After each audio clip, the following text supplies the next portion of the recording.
Hey everyone, it's Aesah, and welcome to my guide for Battle Academia Jayce Caitlyn. I personally consider this the strongest comp in the game right now. It's also performing very well in data, but because this is a 3-cost reroll composition, you're just going to go level 7 on 4-1, keep as much interest as you can while upgrading your board, and roll for Caitlyn 3 and Jayce 3. Having both is pretty important, and you don't really need to go level 8 or level 9, so keep rolling for these units. You want to play 7 Battle Academia. Jayce, in particular, scales really well with Battle Academia. Caitlyn does as well. Basically, each stack of Battle Academia from the 5 to 7 breakpoint makes Caitlyn do about 50% more of her regular bullet, but it makes Jayce do basically close to 100% more. Maybe it's closer to like 80, but it's quite a lot. So on level 7, you just want to play 7 Battle Academia. On level 8, Kobuko's a nice add. There's just not that many great options. Giving heavyweight to your Jayce is pretty impactful, and then Kobuko, of course, will give the mentor bonus to your entire team. There's one very notable artifact in this comp is Silvermere. Jayce is an extremely strong holder for Silvermere, compared to probably the second best holder in the game, Darius. Darius has a 0.85 attack speed. The drawback of Silvermere is that it makes you lose attack speed down to 0.5. So Darius losing like 0.85 to 0.5 is a huge drawback, but Jayce's attack speed is only 0.7 to begin with. So he's actually not even losing that much when you put Silvermere on him in exchange for all the amazing stats that it gives. Mana Drain on Caitlyn is also very good, but not super notable. Interesting enough, Silvermere is also very, very, very good on Caitlyn if you have Precision, which is Caitlyn's best power up by far. I'll talk more about power ups later, but you would generally just put it on Jayce. If you don't have Silvermere, you really want Titans. This is because this comp fights tend to last a fairly long time. Your Jayce has a very defensive build, so he's pretty drain tanky. Eventually, you'll have a Leona with some items, potentially. So fights tend to last pretty long. So having Titans stack up and giving Jayce that CC immunity is very important. Yeah, so this is kind of Jayce's best in slot builds. Sterak, BT, and Titans just have a lot of synergy together. Sterak gives you a lot of AD, which gives you more life steal. Sterak gives you like more max HP, which makes the Bloodthirster shield bigger. Titans gives you resist, which makes the life steal worth more, and also the HP and the resist are worth more together. So this exact item combination just has it just has a lot of synergy. If you aren't able to get it, you can use other stuff, like a Giant Slayer or something, but Jayce is actually significantly weaker without this setup. Edge of Night is not very good on Jayce. You don't really want to think of him as your big damage carry that if you have been playing previous patches, maybe like All Out Cassante or like Volibear or Gameplank Reroll, where all of those units were kind of like your main source of damage. Jayce is actually more of a mix bruiser, while Caitlyn is actually going to be your main source of damage.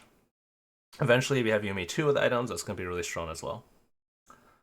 Caitlyn, you really want a mana item unless you have Precision. Again, Precision is by far the best power up for Caitlyn. Nothing else is really that close.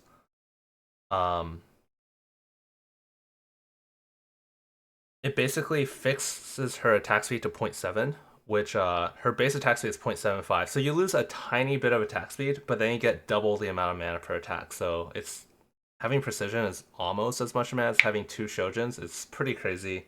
So if you can get that, definitely look out for it. If not, having a mana item is pretty important just for Caitlyn's first cast to get off a little bit faster. You're going to win a lot of fights with this comp where your Caitlyn is going to kill the enemy backliner, their carry, very early into the fight. And it's where a lot of the strength of this composition comes from. If you're even able to win, like 2 fights per game that you would have lost otherwise from that happening, that's a huge swing in your average placement. So mana item, I think Shojin and Blue Buff are the only passable ones. I think Adaptive doesn't give enough mana. I will say Shojin I think is heavily overbuilt on Caitlyn. First of all, your Jayce wants 2 swords, and Infinity Edge is Caitlyn's other best damage item, so that's already 3 swords. So I actually think it's kind of strange people are building Shojin so much. It's probably just people copying what they see on TFT Academy, which I mean I don't blame them. the math is a little bit more complicated. But with this build right here, no attack speed, blue buff actually gives more mana than Shojin, and it doesn't use a sword. One downside to blue compared to Shojin is it gives 3 less AD. Shojin gives 18, while blue gives 15. But blue gives more mana. It doesn't use a sword, so I would expect that if people played on this patch for a few more weeks, we would see blue built more frequently than Shojin. But right now, Shojin is built quite a lot more frequently. You can see that's built like 70% of the time, while blue is only 7%. But again, like blue without additional attack speed is actually just straight up a better item. Even if you do have attack speed, even if you have something like a Striker's Flow giving you 10% attack speed, Shojin will give you a tiny bit more mana, but it's really negligible, and you just really want to save your swords for Infinity Edge and Jayce items. Positioning wise, Caitlyn sniping backline is something that can happen a lot with this comp. Generally, you'll want Caitlyn to be on the opposite side since she fires the bullet at the farthest target. And then you'll usually want Caitlyn and Jayce on the same side, just because they can both auto attack. Caitlyn, not even counting her ult, they can auto attack down the same target. Jayce will also just protect Caitlyn from getting killed. But the most common position you want to do with this comp is actually something like this, where you will split your opponent's board. If your opponent doesn't do something funky with their positioning, and they have a carry in the opposite corner, so let's just say they have like a standard front line and a carry over here, your Caitlyn will always get a clear shot and kill their carry in the first ultimate. Some ways to play against this, if you're playing against it, is if you know you're in this matchup, or even if you don't, you can put a range unit in the middle here. So let's say I'm playing the Sorks comp, for example. I can do something like this. These units will split, but this Lucian in the middle will not move. He's not going to take the aggro from any of these units either, and he'll always block the Caitlyn's first bullet. If you end up fighting someone that's like not playing this, yeah, sure, your Lucian's going to die for free, but it's not that big of a deal. I mean, honestly, like a lot of people just use Rise here in that comp anyway. But that's one way you can play around it. You can also block directly in front of your units, so you could do something like you could try to do something like this, and then this will block Caitlyn's bullet as well.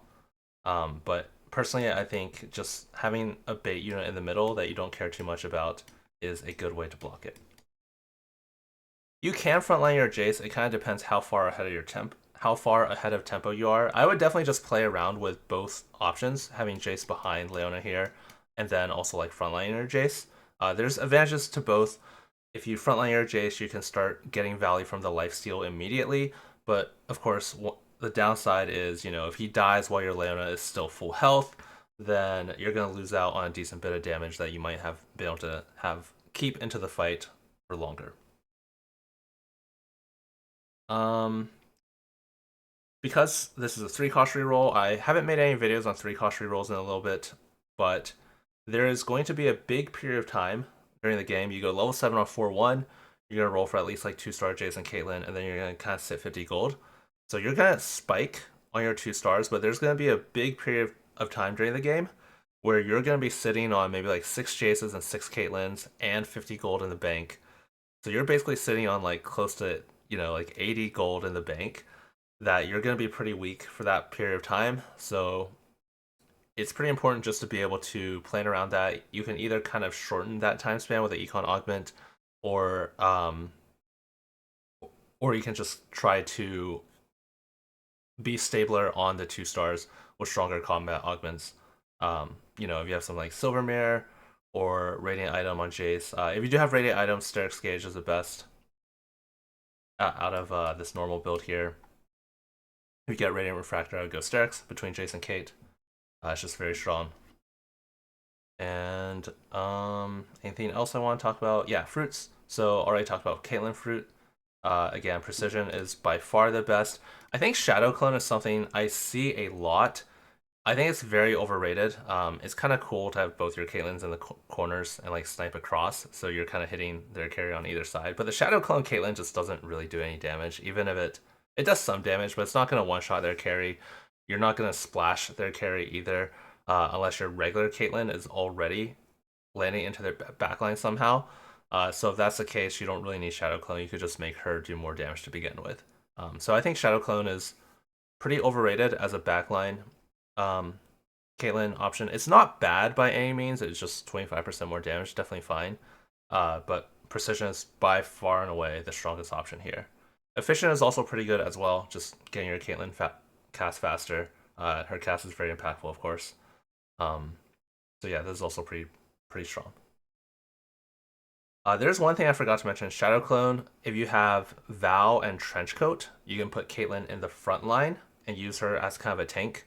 And basically, your Shadow Clone Caitlyn will split, but it kind of cleanses the 75% damage debuff that the Shadow Clone gives. So you'll basically get 6 Caitlyns that some depending on what you're fighting against. If your opponent doesn't have that much AoE, if you have like Val and Trenchcoat, especially if you have double Val, these Caitlyns are going to cast their ults. So even though they don't have that much damage items, there are 6 of them. They're gonna tank. They're gonna proc the Val as a 3-star unit. She's gonna have a lot of health, and some of those ults are gonna go off. This is an extremely strong combination if you can get Shadow Clone Caitlyn with Trenchcoat Val. But other than that, yeah, efficient and precision. Look out for these two. Jayce, I would say Jayce has 2 very notable. What does Jayce look like? Okay, he has 2 very notable power-ups. There are some scaling ones that can be okay if you're kind of loose streaking anyway, like not done yet. But I would say the ones that are very notable are Socialite, which I think is by far the strongest one. Most power-ups give about 20% damage, extra damage, but Jayce, just due to his traits and due to his itemization, doesn't get any damage amp. So this just gives 24% damage amp. So it's basically already on its own, just kind of the damage amp, basically worth it on Jayce. But on top of that, it's giving him 400 health, which is quite a lot. 400 health is, yeah, I mean, it's just a lot, but you can also give the Socialite Hex to basically the rest of your entire board. I probably wouldn't give it to your backliners just because it's a little bit too complicated to do. You don't really need to give it to like Caitlyn, but you can give it to every other unit on your board. So that's 6 other units, not counting Jayce and Caitlyn, or let's just say 5 other units at level 7. That's another 1,000 health on your team, which is just a ton. So Socialite, really, really, really strong power up on Jayce. Note you can only get it on stage 3 or 4, so make sure you use all your fruits to dig for it on those stages. Besides Socialite, one that is pretty notable for Jayce only, and it's actually pretty bad on a lot of other units, is Star Student. As I mentioned earlier, Jayce, when he goes up in potential, he just scales very well for whatever reason. Basically, if you look at his spark, if he's shooting 2 more sparks, that's doing 340 more damage at 3-star. He's doing 415, so it's like, I mean, what is it? 340 divided by 415. So it's doing like 82% more damage if he's getting 1 tier Battle Academia.